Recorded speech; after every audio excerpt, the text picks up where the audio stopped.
Синоќа виничани масовно излегува на улиците и продефилира искажувајќи го својот протест против воведување на двојазичност на цела територија на Република Македонија и промена на нејзиниот унитарен карактер во бинационален.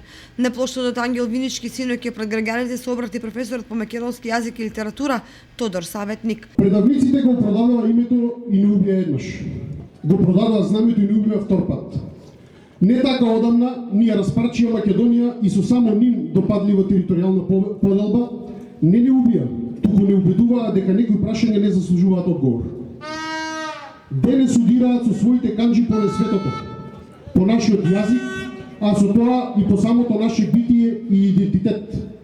Овој пат нема попуштање, бидејќи денес овде стојат македонци, а не безработници кои виткаат кичмата. Протестите продолжуваат и наредните денови според истата маршрута, бидејќи македонскиот народ нема друга алтернатива, а се очекува се поголема масовност од страна на виничани.